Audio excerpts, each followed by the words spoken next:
அண்மை செய்தி. திருச்சியில் 4ஆம் வகுப்பு மாணவிக்கு பாலியல் தொல்லை கொடுத்த வழக்கில் கைதான 5 பேர், பள்ளி தாளாளர் உட்பட கைதான 5 பேரும் திருச்சி மாவட்ட மகிழா நீதிமன்றத்தில் ஆஜர்படுத்தப்பட்டிருக்கின்றனர்.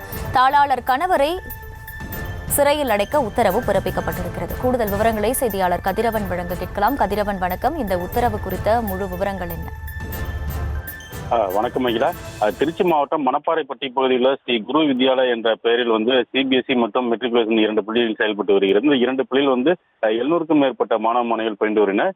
இந்த நிலையில் நேற்று 4ஆம் வகுப்பு மாணவிக்கு தாளாளர், அந்த பள்ளியின் தாளாளர் சுதாவின் கணவர் வசந்தகுமார் என்பவர் பள்ளி மாணவியுடன் சில்மிசத்தில் ஈடுபட்டதாக கூறி பகுதியை சேர்ந்த பெற்றோர் மற்றும் உறவினர்கள் பள்ளிக்கு சென்று பள்ளியிடம் சிசிடிவியை பார்த்தனர். சிசிடிவியில் உண்மையை தெரிய வந்ததை அடுத்து அந்த பள்ளி தாளாளரின் கணவரை வசந்தகுமாரை அங்கேயே அடித்துள்ளனர். மேலும் பள்ளியும் அடித்து நொறுக்கி உள்ளனர். இந்த நிலையில் இந்த நேற்றே 4 பேரை கைது செய்தனர். அதாவது மாராட்சி, அதாவது அந்த உரிமையாளர் மாராட்சி, அப்புறம் பள்ளி தாளாளர் வசந்தா உள்ளிட்ட 4 பேரை கைது செய்தனர். வசந்தகுமார் உள்ளிட்ட 4 பேரை கைது செய்தனர். இந்த நிலையில் இன்று காலை ஜெயலட்சுமி என்பவர் நீதிமன்ற மணப்பாறை காவல் நிலையத்தில் ஆஜரானார். இந்த நிலையில் இன்று காலையில் திருச்சி மாவட்ட கல்வி அலுவலர் பேபி மற்றும் திருச்சி மாவட்ட குழந்தை நல அலுவலர் ராகுல் காந்தி ஆகியோர் பள்ளியில் சென்று விசாரணை நடத்தி வந்தனர்.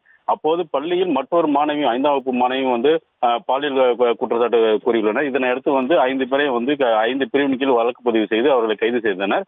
மேலும் கைது செய்த அதாவது பள்ளி தாளாளரின் கணவர் வசந்தகுமார் உடல்நிலை சரியில்லாத காரணமாக திருச்சி நீதிமன்றத்தில் ஆஜர்படுத்தப்பட்டனர்.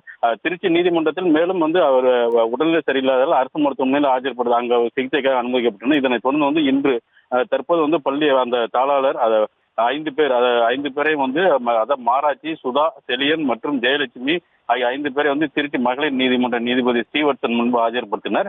வழக்கை விசாரித்த நீதிபதி மாராட்சி, சுதா, செலியன் மற்றும் ஜெயலட்சுமி ஆகிய 4 பேருக்கு பிணை வழங்கினார். வழக்கின் முதல் குற்றவாளியான வசந்தகுமாருக்கு வரும் 21ஆம் தேதி வரை நீதிமன்ற காவல் வைத்து உத்தரவிட்டார்.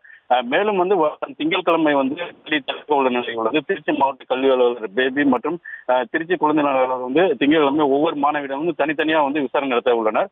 தற்போது ஏவன் குற்றவாளியான வசந்தகுமாருக்கு வரும் 21ஆம் தேதி வரை நீதிமன்ற காவலில் வைத்து உத்தரவிட்டுள்ளார்.